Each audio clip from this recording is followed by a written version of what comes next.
कहते हैं आजकल मीडिया को कड़ी सेंसरशिप का सामना है। क्या वाकई 2006 से मैंने अपने प्रोफेशनल करियर का आगाज किया। चंद माह ही हुए थे कि मार्च 2007 आ गया और परवेज मुशर्रफ का उस वक्त के चीफ जस्टिस इफ्तिखार चौधरी के साथ झगड़ा हो गया। उनके खिलाफ सुप्रीम जुडिशियल काउंसिल में रेफरेंस भेजा गया तो वकला तहरीक शुरू हो गई। लाल मस्जिद वाकये के बाद अवाम का गमो गुस्सा बढ़ा तो वो भी वकला तहरीक का हिस्सा बन गए। सड़कों पर परवेज मुशर्रफ के खिलाफ नारे लगने लगे। फैज की नज़म हम देखेंगे जलसों में सुनाई और बजाई जाने लगी। परवेज मुशर्रफ के खिलाफ मुल्क में माहौल क्या बना, मीडिया भी अपना भरपूर किरदार अदा करने लगा। मुझे उस वक्त एक टेलीविजन का हिस्सा बनने ज्यादा अरसा ना हुआ था, सहाफत भी ज्यादा ना आती थी, लेकिन कैरियर का आगाज होने के बाइस जोश और जज्बा खूब था। अपने चैनल की मैनेजमेंट के साथ एक आइडिया शेयर किया और कल से कल तक के नाम से एक हफ्तावार प्रोग्राम शुरू कर दिया। इस प्रोग्राम का फॉर्मेट ये था कि माजी में आने वाले इनकलाबात का वकला तहरीक के साथ मुआजना किया जाए, लिहाजा तारीख के सफहात से ढूंढ ढूंढ के वैसे वाकयात निकाले जैसे अब वकला तहरीक के दौरान पेश आ रहे थे। पहले प्रोग्राम में इनकलाब ईरान का वकला तहरीक से मुआजना किया गया। बताया गया जैसे इनकलाब ईरान के दौरान शहनशाह ने मुजाहिरीन को आग लगाकर जला दिया था, वैसे ही वकला पर पेट्रोल बम फेंक दिया गया है। प्रोग्राम में बताया गया कि जैसे शहनशाह ईरान मुजाहिरीन पर मुजालिम ढाने के बाद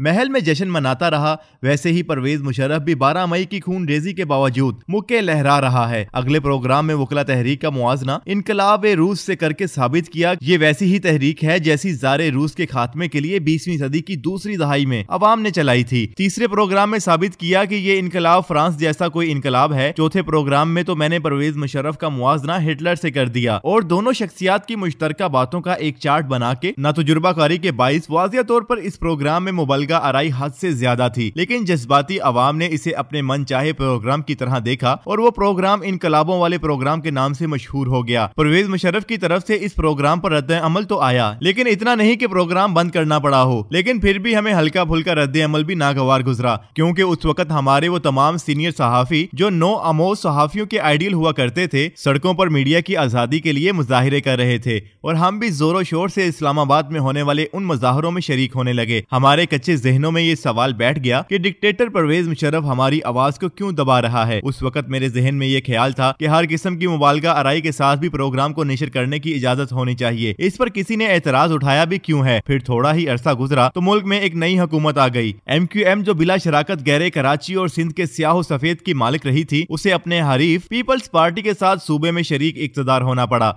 तब मैंने अपने सहाफती जिंदगी में उस बदतरीन सेंसरशिप का मुशाहिदा किया जो ना उससे पहले देखा था ना उसके बाद। अल्ताफ हुसैन अपनी जिंदगी का बेरहम तरीन और बदतरीन सियासी किरदार निभा रहे थे। उनकी शान के खिलाफ एक बयान आ जाता तो एहतजाजन लाशें सड़कों पर बिछ जाती। अल्ताफ हुसैन का खौफ इस कदर था कि जब कभी टेलीविजन पर उनका टेलीफोनिक बीपर करना होता जो उन्हीं ही की ख्वाहिश पर होता, हम एंकर्स को वाज़िया हिदायत होती कि एक सवाल जो भाई ने बताया है वो उनसे पूछ के खामोशी से सुनते रहें और तब तक खामोश रहें जब तक वो अपनी बात मुकम्मल करके खामोश ना हो जाएं। आमतौर पर भाई एक सवाल का जवाब देने में आधा घंटा ले जाते। जब खामोश होते तो उनका शुक्रिया अदा कर दिया जाता। एक बार उनका शुक्रिया अदा किया जा रहा था कि लाइन कट गई। अदारे की तरफ से फोन करके उनसे फोन कट जाने की माफी मांगी गई और पूछा गया कि वो मजीद कुछ कहना चाहेंगे। मैं हैरान हूँ, परवेज मुशर्रफ के खिलाफ एहतजाज करने वाले मेरे सीनियर्स ने कभी अल्ताफ हुसैन की गुलामी से आजादी का नारा क्यों नहीं लगाया था। सूरत हाल ये थी कि MQM का अगर लाहौर में जलसा होता तो उनकी इंतजामिया हर अदारे के कैमरामैन उन्हीं के खर्चे पर कराची से लाहौर बुलवाते ताकि वो उनकी हिदायत के मुताबिक उनके खास एंगल से कवरेज करें जिसमें लाहौर में शुरका की तादाद ज्यादा महसूस हो।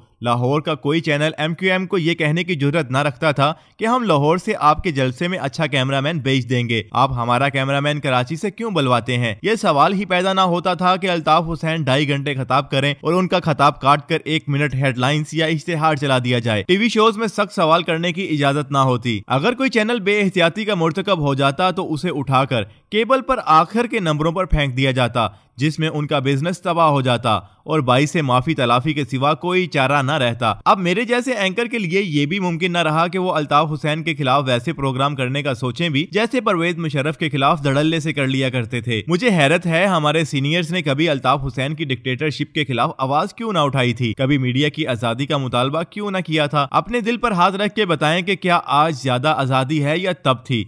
क्या आज सवाल उठाते हुए ज्यादा खौफ महसूस होता था या तब होता था। आपको कैसी आजादी चाहिए? नाज़रीन, असदुल्ला खान के इस कॉलम के हवाले से आप क्या राय रखते हैं, हमें बताएं कमेंट सेक्शन में। और अगर आपने अभी तक हमारा चैनल सब्सक्राइब नहीं किया तो अभी सब्सक्राइब करें और बेल आइकन पर लाजमी क्लिक करें ताकि आने वाली तमाम वीडियोस आपको बर वक्त मौसूल हो सकें।